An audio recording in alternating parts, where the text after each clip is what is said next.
So hands down, fasting is your absolute best strategy for cancer. Now, the diet for preventing cancer should be different than the diet you would be on if you got cancer. And I will discuss this in this video. Now, before I begin, I want to let you know that nothing in this video is intended to replace your medical care. In fact, I'm not going to make any claims that any of this information is going to prevent, cure your cancer. So I'm going to talk about all the mechanisms of how fasting can greatly help you. And I want to show you something that could greatly benefit a person if for some reason fasting is not an option. Let's say, for example, they're too thin, they're too frail, and they need some other option. I'm going to show you what I would recommend a little later in this video. Fasting is one of the oldest therapies known to man. Hippocrates has talked about the massive benefits of fasting long ago. Historically, nearly every single religion practices fasting. So let's just dive right in. It's very, very important to understand some differences between normal cells and cancer cells. Cancer cells originate from normal cells. What happens is this: a certain thing in your cell becomes damaged, and that thing is called the mitochondria. The mitochondria is the energy factory of the cell. It produces all the energy for your body. And so after the mitochondria become damaged, the body, through an adaptive survival mechanism, starts to switch over its metabolism to a different way of burning fuel. It starts to ferment sugar. And when it starts to ferment sugar and turn into a cancer cell, it starts to become extremely hungry for glucose. Now, it also eats other things, which we're going to talk about, but sugar provides the most fuel for a cancer cell. In the process of a normal cell becoming a cancer cell, it also loses its mortality. In other words, it becomes immortal. So your normal cells actually have a limit. They can only live so long, but the cancer cells live forever. Cancer cells grow faster than normal cells, and they basically take over the body. So the first mechanism of fasting in relationship to a cancer cell is that fasting helps to starve off the fuel. It starves off your glucose because guess what? You're not eating anything. So no eating, no glucose. And so you help to prevent feeding the cancer cell. Now, this was discovered by Professor Otto Warburg, who won the Nobel Prize in medicine. Now, in extreme conditions, normal cells can temporarily ferment sugar, as in a severe infection like sepsis or a severe pathogen invasion in your body, or an intense exercise or trauma. Your body can switch to ferment sugar. So this mechanism is a survival mechanism for fuel. All right, that's mechanism number one.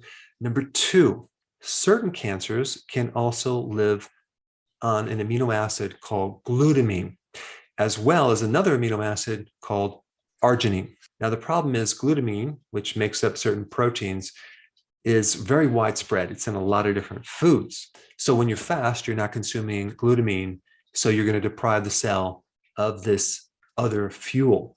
There are certain therapies out there right now that are using medications to block glutamine.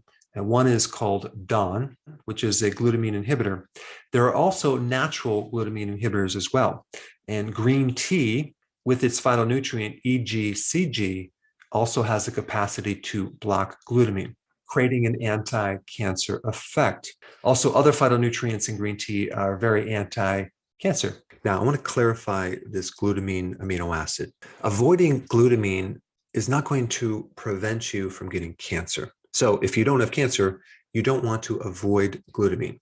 You would only want to avoid glutamine if you had cancer. So I just wanted to make that clarification.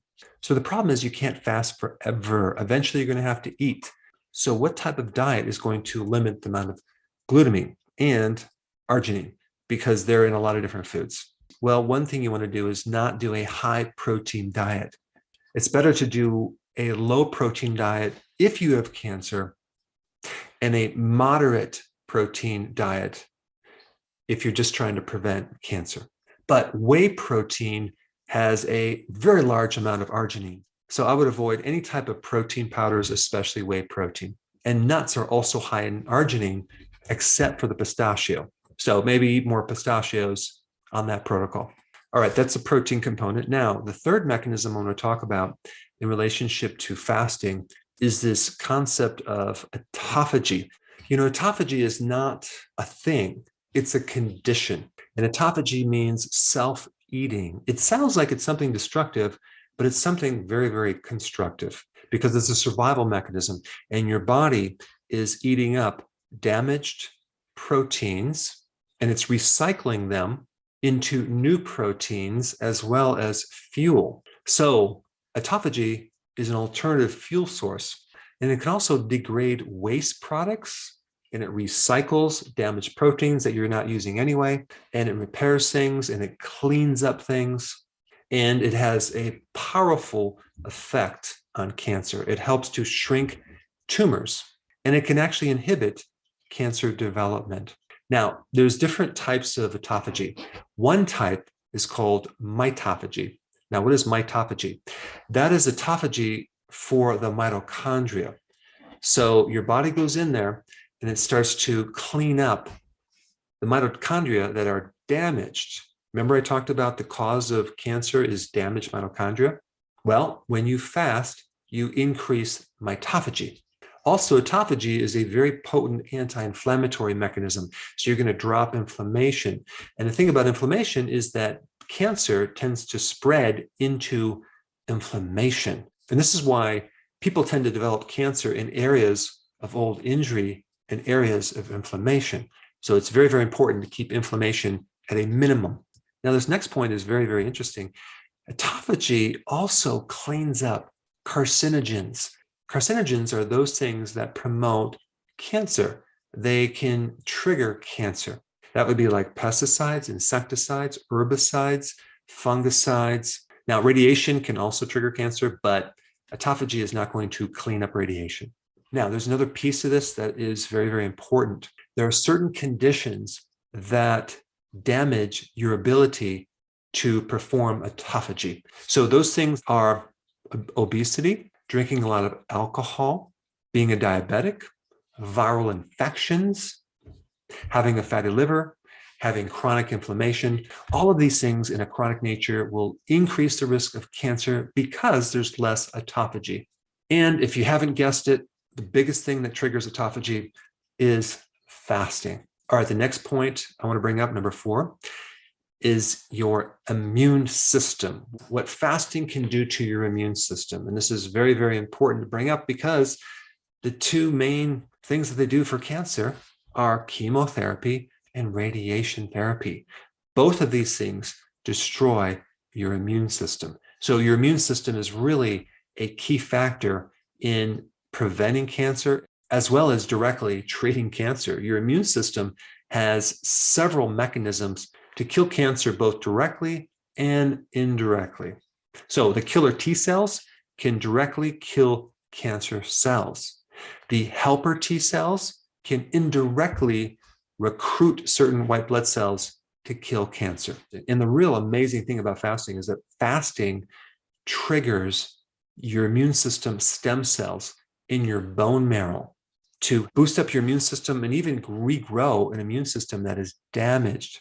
And when people do radiation therapy and chemo, adding fasting to that protocol can decrease the side effects from radiation and chemotherapy, as well as enhance the effectiveness of chemo and radiation therapy. Now, the reason why the medical profession does not recommend fasting in place of these other therapies that have side effects is simply because they would either lose their license or go to jail. Because the way that the laws are written, if you're a medical doctor, you have to practice medicine and there's certain protocols that you have to follow. So you will never see fasting as a primary initial therapy. It will always be used as an adjunct to medications. Now, I want to touch on the 5th mechanism, hormones. There are 3 hormones to briefly talk about. One is called IGF, number 1, and that's produced by the liver. That is a hormone that's very anabolic. It makes things get bigger, like muscles. It also can stimulate the growth of cancer. But I want to mention this. If someone doesn't have cancer, it's not going to trigger cancer. It's only when you get cancer that the IGF-1 can cause cancer to spread. So fasting decreases IGF-1. The next hormone, insulin, okay? Insulin is also an anabolic hormone. Insulin has been known to increase the risk of getting cancer. And in the presence of insulin, the benefits from fasting go way down to 0. So a lot of the benefits from fasting and autophagy occur when the insulin is low. In fact, you can't get into fasting or autophagy without first lowering insulin. So keeping insulin low is a very, very key thing. And then we have estrogen. Estrogen in excess can trigger breast cancer and cancer of the uterus and cancer of the ovary. There are certain chemotherapies that block estrogen production. So anything that can increase estrogen is something you want to limit if you're trying to treat cancer and prevent cancer. Like milk, you want to limit dairy if you have cancer. Soy products. Soy is very estrogenic, especially the soy protein isolates. Birth control pills are estrogen. Hormone replacement therapy has estrogen in it. So of course, if you have cancer and you're taking birth control pills and hormone replacement therapy, probably not the best idea. Now, iodine from sea kelp is a wonderful natural remedy to help balance your estrogens. It's really good for things like fibrocystic breast or ovarian cysts. And then you have DIM, which is a concentrated cruciferous product that helps to reduce estrogen in your body. And because it comes from cruciferous, it's anti-cancer. One mechanism being just lowering the amount of estrogen. All right, mechanism number 6, and I've already talked about this a little bit, inflammation. The more you can cut down inflammation, the less risk you have for cancer. Cancer follows inflammation. A lot of people develop cancer in areas of old injury, areas of inflammation.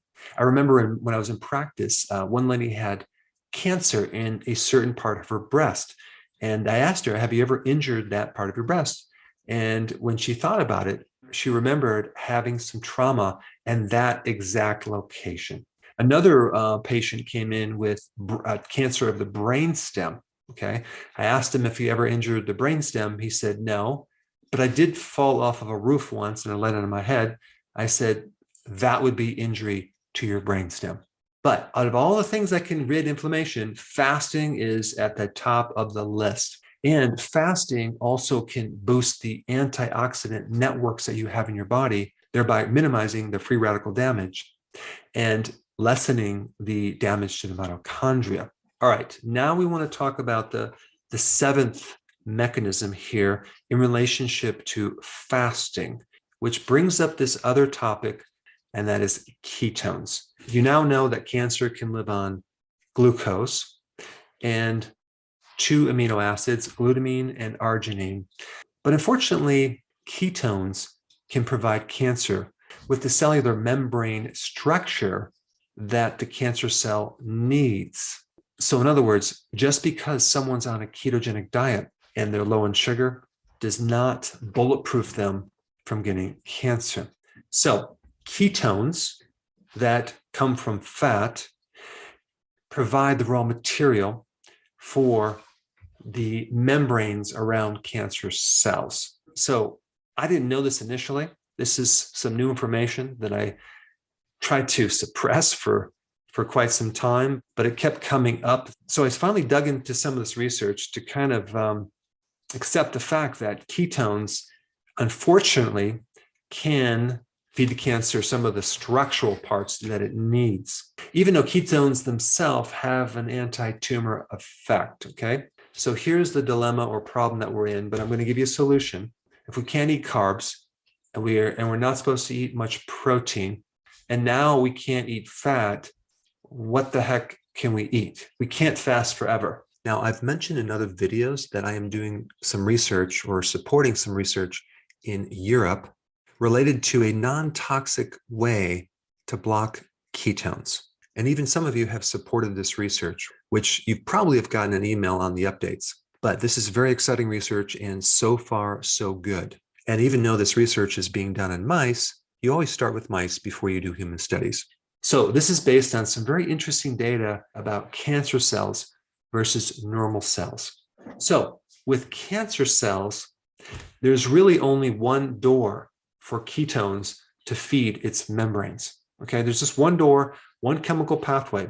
And if that chemical pathway was blocked, you could potentially starve off the cancer from getting any raw material for its membranes. But the question that came up from that is, what about normal cells? Do they just have one door? No, they don't. The membranes from normal cells can come from fatty acids, not just ketones. So the goal is to block this door, this chemical pathway that is allowing these ketones to make membranes for the cancer cells. And this door is called SCOT, which stands for a very long chemical name, which I'm not going to give you at this time.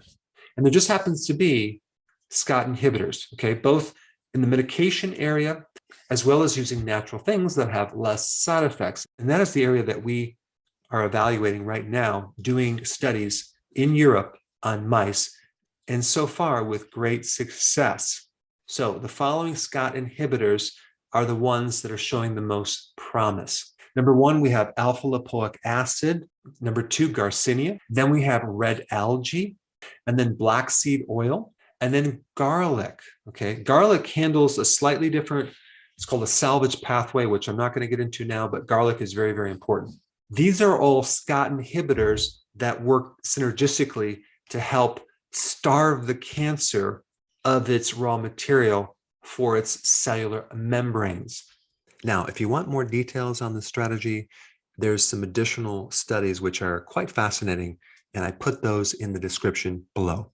Now, before I get into the dosages, I just want to let you know, I'm not making any claims this is going to cure or prevent any cancer. This is a protocol that I would take if I had cancer, okay? All right, alpha-lipoic acid.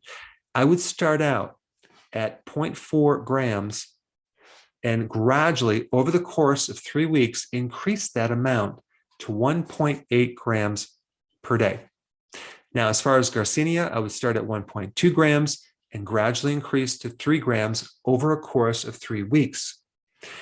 Red algae, I would take 8 grams per day.